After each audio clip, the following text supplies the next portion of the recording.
Hello, my name is Barbara Crespo, and I want to share with you a very beautiful experience. I built a school, and you see me, I'm like 5 feet 2 inches tall, and I have tiny hands that could hardly hold a Big Mac. And so I traveled all the way to El Portal, Nicaragua, and I left my mark on this earth. I traveled to Nicaragua through blood, sweat, and a whole lot of tears. There's a school in that village.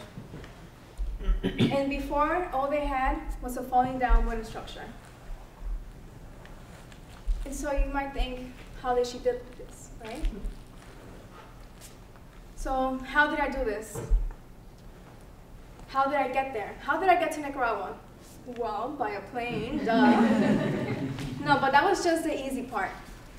BuildOn is a nonprofit organization that helps students like myself take part of community service projects that will improve their community. And my community is the Bronx. I have been living in the South Bronx for 10 years now. And let's be honest, those who have lived in the Bronx, or who have at least heard about the Bronx, they know that it has a bad reputation. And the Bronx is considered to be ghetto, filled with drugs, filled with gangs, but I think of the Bronx as a different place. And BuildOn has helped me, has empowered me to actually take part of community service projects.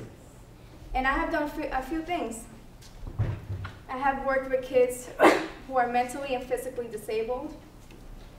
I have served HIV/AIDS patients, and I have cleaned parks all around the area. And so, although the Bronx might seem like a very scary place, for me, the Bronx is actually my home, and it's a very special place. And so, BuildOn has two different meanings to me. A literal meaning and a metaphorical meaning. Build means to construct, right? And I constructed a school. Metaphorically, for me, it meant to build friendships, to build character, and to build self-confidence. And so, after a while, I started to notice that BuildOn was more than just a program. It was actually my family. But back to my tiny hands, right? BuildOn, other than letting the students know about how they can help the community here in New York, they also let them have this opportunity to travel to a developing country to build a school. And when I heard about this opportunity, I was like, wow, like I really want to do this. But I knew that the first step was talking to my parents. And we all know how that goes when we try to convince our parents to let us do something. And so I was like, I gotta face this and approach this cautiously. And the first person I went to was my dad. And this is how he said, I'm gonna translate it. ¿Y desde cuándo tú sabes construir una escuela? And since when do you know how to build a school? And you know, I understood his concern because he has watched me climb on that chair to try to get the cereal off the top of the refrigerator. Yes, the cereal top of the refrigerator. But I was also angry. I was upset because I needed that support and he didn't believe in me. And so I asked myself, would he had asked that to my older brothers? Because for me, it wasn't about being short or tall, strong or weak, or how bright you are. As long as you were willing to take your time to help someone who you've never met before. And I cared. I was committed. So why didn't he believe in me? So let me give it a try, right? Let me go to my mom. Unfortunately, my mom, she was also concerned. Not about my height, though. She was actually concerned that I will not adapt to the conditions in Nicaragua. And so I didn't know what to do. My mom just didn't want to let me go, and I understood because I'm not only the baby of the house, I'm the only girl. And my mom just didn't think I was going to be comfortable, and she even thought I was going to get kidnapped, and so she was really scared. So overwhelmed And with no support, I actually said, they're right. And I decided I'm not going to go to Nicaragua. But my commitment with BuildOn continued, because I thought there's no reason why I need to stop going to community service projects and stop being part of this group that had become my family. And so my passion reignited. And I was like, I'm not going to take a no for an answer. So I went and sat down with my mom. And this is a serious face I used. I was like, Mom, eventually you have to let me go. I'm going to go away to college soon.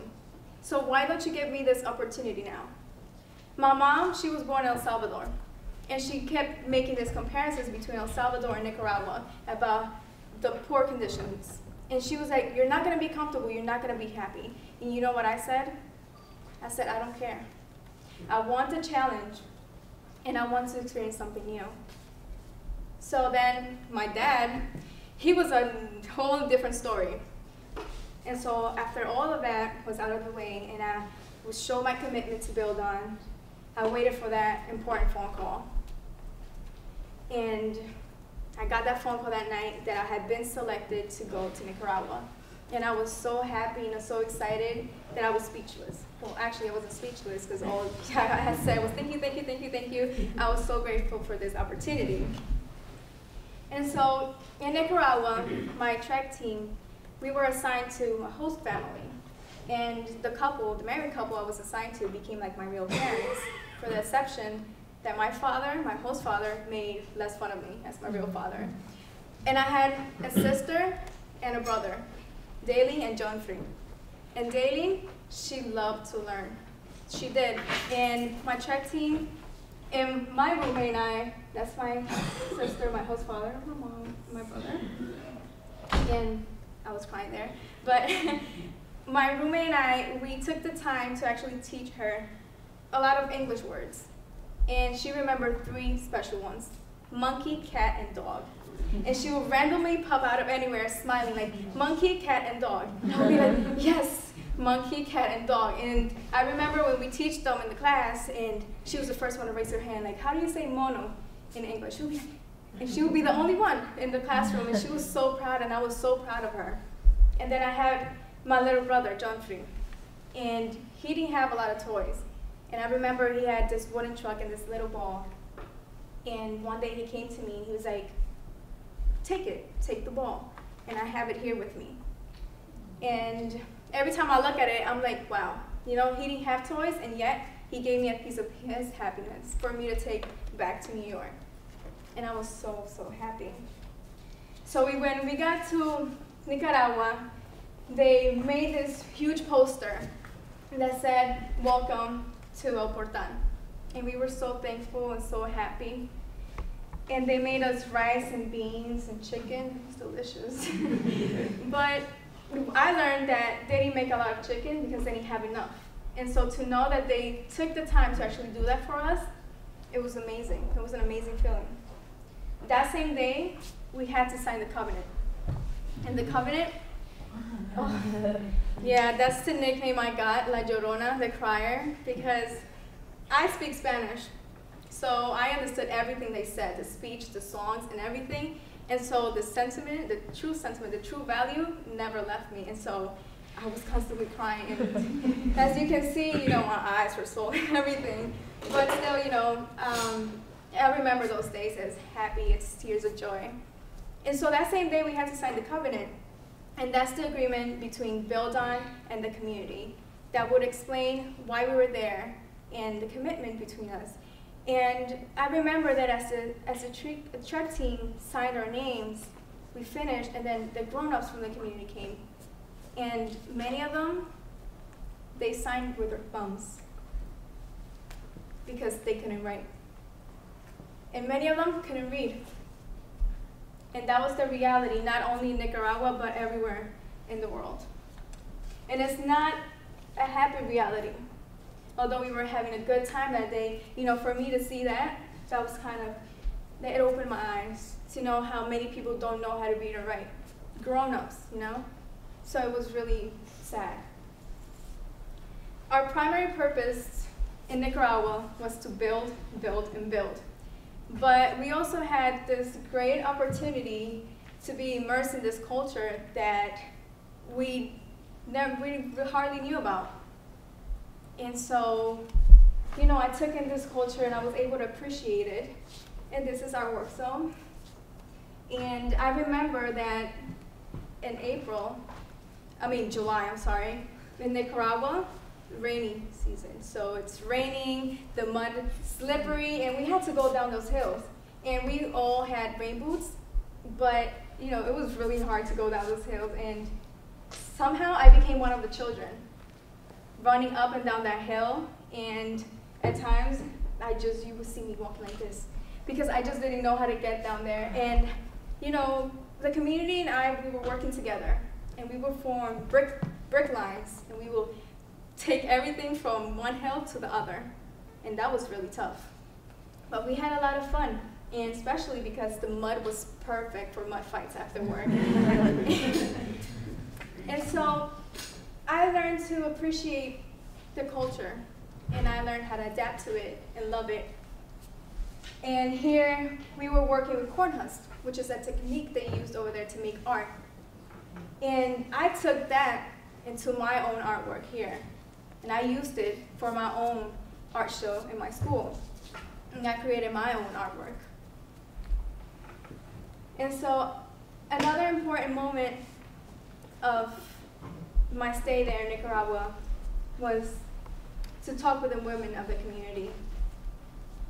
And I remember the pastor's wife the most, because we asked her a question that I feel if we have not asked her that question, then there was a lot lost in that trip. And we asked her, why did you stop going to school? Why did you stop your education? Immediately she put her head down and she said, we couldn't afford it. My father was a pastor too, and so we kept moving around. And most of the communities didn't have schools, so I couldn't go. But I really wish I would have gone to school. A few seconds later, she burst into tears. And I didn't know how to hold my tears. And so, you know, I could see the pain rolling down those tears in her round cheeks, that disappointment. She was ashamed, she was embarrassed. And so that day I learned the true value of education and how lucky I am to have such a great education. And I learned the difference between the needs and the wants. And so when I came back to New York City, I decided to test myself. Put my laptop away, my phone away, because it just happens that I was happier in Nicaragua with less. But then, you know, inevitably, sadly, I did need those things. I did need my laptop and I did need my phone, because this was my life in New York. And as much fun as it would have been to grab my phone and just throw it down the Hudson River, you know, like my little boy said, my other boy said, your parents are going to kill you. But I knew I couldn't do that. But at least I know that that trip helped me appreciate things more and not take things that I have now for granted. And so I encourage everyone that when you go home, you actually think about the things that you really need or want. And what do you take for granted? And so another thing that I learned was that most women in Nicaragua, well, in the village, they got married between the ages of 13 and 18. I was 16 at the time, so that was kind of wow. And they had kids. And I remember a story that a lady told us that a 20-year-old, she didn't have neither a husband or a boyfriend, and she got made fun of. And they would say, el tren las dejó, the train left them. I'm 17 now, so that means that next year, the train would have left me, because I'm going to become an old maid. And then I remember my host mom's story, and she told me this story that she told me with a smile on her face. She was so happy to tell me, and she told me, my husband, he came to my house, he grabbed some rocks, and he threw them out my window. I looked out, and he told me, get on this horse, come with me. She took a couple of her stuff, she got on that horse, and they rode away. And although it seemed romantic and cute, you know, that day, she gave it all away, including her education. And I thought to myself, that's my mom and my roommate, and I thought to myself, is this what's going to happen to my host sister? She was probably 11 at the time. So I thought, what will happen when she turns 13? Is she also going to have a romantic getaway with her husband and stop her education? I didn't know, and I was scared. Because I knew that once I left Nicaragua, that was not going to change. And so now I'm a senior in Mount Hope Bronx High School, and I'm in the IB program. IB stands for International Bachelor Program. And what I learned from IB is that they teach you outside of the textbooks, and they teach you about the problems outside of the world and how to apply what you learn into fixing them. And so one of the requirements for the IB program, nice picture, one of the requirements for the IB program was to write an extended essay. And an extended essay, I mean longer than 10 pages, not double-spaced. And I had just come from Trek, and I was still in this Nicaragua mindset. And I was like, I'm gonna write about gender roles. Gender roles in Nicaragua, Mali, and the Bronx. And during my research, I discovered all these common things between all of them. Because, for example, in Mali and Nicaragua, a young girl, she's actually required to get married early. So what does that do to her? What does that do to her? She actually stops going to school because she has new things to take care of for. In the Bronx, however, we don't really have to follow those norms. Yet, the Bronx has one of the highest pregnancy rates and one of the highest dropout rates, high school dropout rates. And it kind of makes me angry to know that we are not required to follow these norms, but then again, we are the ones who hold ourselves from getting an education. So traveling made me realize how important it is for me to keep my education. Because as a young female, it's going to be hard for me to hold on to that power. But I plan to hold on to that power and actually make it stronger to make myself a strong individual. Because today, I'm actually valedictorian of my school. And in September, I'm going to Bates College with a full scholarship.